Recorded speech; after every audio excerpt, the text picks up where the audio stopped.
ಚೆನ್ನಾಗಿತ್ತಾ? ಖುಷಿ ಆಯ್ತು. ನಿಮಗೆ ನಿಮಗೆ ಪ್ರಮೋಷನ್ ಸಿಕ್ಕಿದೆ ಫಸ್ಟ್ ರ್ಯಾಂಕ್ ರಾಜಿಂದ Raju James Bond. Thank you. ಇಲ್ಲ, ನಾನು ಗುರುನಂದನಾಗಿ ಒಳ್ಳೆ ನಟನಾಗಿರ್ತೀನಿ, ಪ್ರಮೋಷನ್ ಅಂತ ನೀನು ಅಂದ್ಕೊಳ್ಳಲ್ಲ. ಒಳ್ಳೊಳ್ಳೆ ಸದಾಭಿರುಚಿ ಚಿತ್ರಗಳನ್ನ ಕೊಡೋಕ್ಕೆ ಪ್ರಯತ್ನ ಪಡ್ತೀನಿ. ಈ ಚಿತ್ರನೂ ಜನ ಇಲ್ಲಿವರೆಗೂ ನೆನ್ನೆ ನಮ್ಮ ಚಿತ್ರ ನೋಡಿ ಬನ್ನಿ ಹಾಗೆ ಮಾಡಿದ್ವಿ ಹೀಗೆ ಮಾಡಿದ್ವಿ ಅಂತಿದ್ವಿ. ಈಗ ಜನಗಳ ಮಧ್ಯೆ ಬಿಟ್ಟಾಗಿದೆ, ರಿಲೀಸ್ ಆಗಿದೆ. ಇನ್ನು ಜನಗಳು ಗೆಲ್ಲಿಸ್ಬೇಕು, ಜನಗಳನ್ನ ಕಳಿಸ್ಬೇಕು. ಕನ್ನಡದ ಚಿತ್ರ ಎಲ್ಲ ನೋಡಬೇಕು, ನಾನು ಇನ್ನೇನು ಹೇಳಲ್ಲ. ಜೊತೆಗೆ ಒಂದು ಏನಂತಾರೆ ಭಗವದ್ಗೀತೆ ಬಗ್ಗೆ ಬಹಳ ಅದ್ಭುತವಾಗಿ ವಿವರಣೆ ಕೊಟ್ಟಿರ್ತಕ್ಕಂಥದ್ದು. ಸೊ ಅದ್ರ ಬಗ್ಗೆ ಎಷ್ಟು ಖುಷಿ ಇದೆ? ಖುಷಿಯಾಗಿದೆ, ಯಾಕೆಂದರೆ ಅದು ಭಗವದ್ಗೀತೆ ಅಂದರೆ ಗೊತ್ತಲ್ಲ, ನಮ್ಮ ಎಲ್ಲ ಹಿಂದೂ ಧರ್ಮದ ಅದೊಂದು ಏನಂತಾರೆ, ಅದೊಂದು ಪವಿತ್ರವಾದ ಇದು. ಸೊ ಅದ್ರ ಬಗ್ಗೆ ನಾನು ತುಂಬ ಕಲ್ತಿದ್ದೆ, ಓದಿರಲಿಲ್ಲ. ಬಟ್ ಶೂಟಿಂಗ್ ಟೈಮಲ್ಲಿ ಆ ಡೈಲಾಗ್ ಹೇಳೋದಕ್ಕೆ ತುಂಬ ಸತಿ ನಮ್ಮ ಡೈರೆಕ್ಟ್ರು ರಿಹರ್ಸಲ್ ಮಾಡಿಸಿ ಅದನ್ನೆಲ್ಲ ಹೇಳಿಸಿದ್ದಾರೆ. ಅದು ಒಂಥರ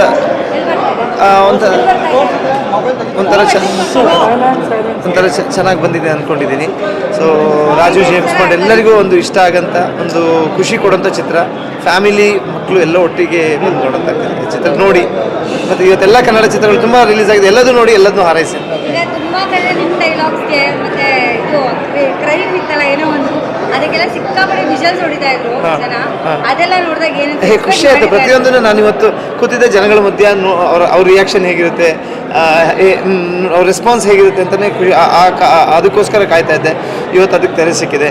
2 ಗಂಟೆ 10 ನಿಮಿಷ ಎಲ್ಲಿ ಹೋಗೋದು ಗೊತ್ತಾಗಲ್ಲ ಅಂತ, ಬೋರೇ ಆಗಲ್ಲ ಅಂತ ಎಲ್ಲ ಹೇಳಿದರು. ನೀವು ನೋಡಿದರೆ ಖುಷಿ ಆಗುತ್ತೆ. ಸೊ ರಾಜು ಜೇಮ್ಸ್ ಬಾಂಡ್ ಮತ್ತೆ ಕೈ ಹಿಡಿದಿದ್ದಾರೆ. ಥ್ಯಾಂಕ್ ಯು ಸೋ ಮಚ್ ಎಲ್ಲರಿಗೂ. Thank you. ಕಿರ್ಚಿದ್ದೆಲ್ಲ, ಸೀಟಿ ಹೊಡೆದಿದ್ದೆಲ್ಲ ತುಂಬ ಚೆನ್ನಾಗಿ ಅನಿಸ್ತು. ಒಂಥರ ಕಣ್ಣಲ್ಲಿ ನೀರು ಬಂತು. ನನ್ನ ಮೊದಲನೇ ಸಲ ನನ್ನ ದೊಡ್ಡ ಸ್ಕ್ರೀನ್ ಮೇಲೆ ನೋಡ್ಕೊಳ್ತಾ ಇರೋದೇ ತುಂಬ ಖುಷಿ ಆಯಿತು. ಆಮೇಲೆ ಎಲ್ರದ್ದು ರೆಸ್ಪಾನ್ಸ್ ನೋಡಿ ಅಂತೂ ಇನ್ನೂ ತುಂಬ ಖುಷಿ ಆಗ್ತಾ ಇದೆ. ಎಕ್ಸ್ಪೆಕ್ಟೇಷನ್ಸು ಜಾಸ್ತಿ ಆಗ್ತಾ ಇದೆ. ನೆಕ್ಸ್ಟ್ ಶೋಗೆ ಹೆಂಗಿರುತ್ತೆ ರೆಸ್ಪಾನ್ಸ್ ಅಂತ ನೋಡೋಕ್ಕೆ ಕಾಯ್ತಾ ಇದ್ದೀನಿ ನಾನು. ಈ ಸಾಂಗಿಗೆ, ಕಣ್ಮಣಿ ಸಾಂಗಿಗೆ ಯಾವ ಥರ ರೆಸ್ಪಾನ್ಸ್ ಬಂತು, ಅದೇ ಥರ ಮೂವಿಗೂ ರೆಸ್ಪಾನ್ಸ್ ಬರ್ತಾ ಇದೆ ಅಂತಂದು ಕಾಣ್ತಾ ಇದೆ. So I am very happy. Next theatre visit Orion ಮಾಲಿಗೆ ಹೋಗ್ಬೇಕು ಇವಾಗ. ಅದಾದಮೇಲೆ ಕಂಟಿನ್ಯೂ ಇದಾವೆ ಒಂದು 2-3 ಎಲ್ಲಿ ಹೌಸ್ಫುಲ್ ಆಗಿದೆ, ಅದನ್ನು ನೋಡೋಕ್ಕೆ ಹೋಗ್ತಾ ಇದ್ದೀವಿ. ಐ ಥಿಂಕ್ ಒಂದು 4-5 ಶೋ ಹೌಸ್ಫುಲ್ ಆಗಿದೆ ಅಂತೆ ಕೇಳ್ಪಟ್ಟಿರೋದ್ರ ಪ್ರಕಾರ. ಸೊ ಅದನ್ನು ನೋಡೋಕ್ಕೆ ಹೋಗ್ತಾ ಇದ್ದೀವಿ. ಇವಾಗ ನಾವು ಪ್ರೊಡ್ಯೂಸರು, ತುಂಬಾ ಖುಷಿ ಆಗ್ತಾ ಇದೆ ನೋಡಿ. ಅಂದರೆ ನಿಜವಾಗ್ಲೂ ತುಂಬ ಆಂಗ್ಸೈಟಿ ಇತ್ತು, ಹೇಗೆ ಜನ ತೊಗೋತಾರೆ ಅಂತ. ನಾನೊಂದು 30-40 ಸರಿ ನೋಡಿದ್ದೀನಿ ಸಿನಿಮಾ. ತುಂಬ ಚೆನ್ನಾಗಿ ತೊಗೊಂಡಿದ್ದಾರೆ. ತುಂಬ ಕಷ್ಟಪಟ್ಟು ಅದೇ ಮೇಯ್ನಾಗಿ ನಾವು ಕೊಡಬೇಕಾಗಿದ್ದೆ ಅದು. Family complete entertainment package. ನಮ್ಮ ಉದ್ದೇಶ ಅದೇ ಇದು. ಫುಲ್ ಸಿನಿಮಾ ನಗ್ತಾ ಇರ್ಬೇಕು ಜನ ಅಂತ. ನೀವು ಅಬ್ಸರ್ವ್ ಮಾಡಿದ್ರೆ ಅಂತ ಸೀರಿಯಸ್ ಸಿಚುಯೇಷನಲ್ಲೂ ನಿಮಗೆ ಅಂಡರ್ ಕರೆಂಟಲ್ಲಿ ಹ್ಯೂಮರ್ ಕ್ಯಾರಿ ಮಾಡಿದೆ. ಅದೇ ನಾನು ಮೊನ್ನೆ ಇಂಟರ್ವ್ಯೂಲು ಅದನ್ನೇ ಹೇಳಿದ್ದು. ಸೊ ಜನಗಳಿಗೆ ಸ್ವಲ್ಪ ತುಂಬ ಕ್ಲೋಸ್ ಆಗುತ್ತೆ, ಹತ್ತಿರ ಆಗುತ್ತೆ ಸಿನಿಮಾ ಅಂತ. ತುಂಬಾ ಖುಷಿ ಆಗೋಯ್ತು.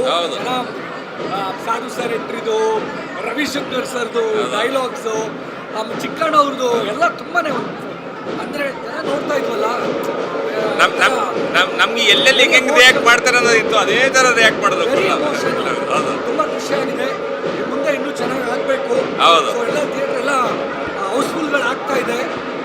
ತುಂಬಾ ಖುಷಿ ಇದೆ. ಇದೇ ರೀತಿ ಕಂಟಿನ್ಯೂ ಆಗಲಿ ಟ್ರೆಂಡ್ ಅಂತ ಕರ್ನಾಟಕ ಜನತೆಗಳಿಗೆ ಕೇಳ್ಕೊತೀವಿ. ದಯವಿಟ್ಟು ಥಿಯೇಟ್ರಿಗೆ ಬನ್ನಿ, ಸಿನಿಮಾ ನೋಡಿ, ಖಂಡಿತವಾಗ್ಲೂ ಇಷ್ಟ ಆಗುತ್ತೆ. ಫ್ಯಾಮಿಲಿ ಸಮೇತ ನೋಡಿ. ಮಕ್ಕಳು ಮತ್ತು ನಿಮ್ಮ ಫ್ಯಾಮಿಲಿ ತಂದೆ ತಾಯಿ ಎಲ್ಲರೂ ನಗ್ತಾರೆ. Could be a complete family outing. Encourage ಮಾಡಿ, ನಾವು ಇನ್ನೂ ಸಿನಿಮಾಗಳು ಮಾಡ್ತೀವಿ, ಕನ್ನಡ ಸಿನಿಮಾಗಳು. Thank you.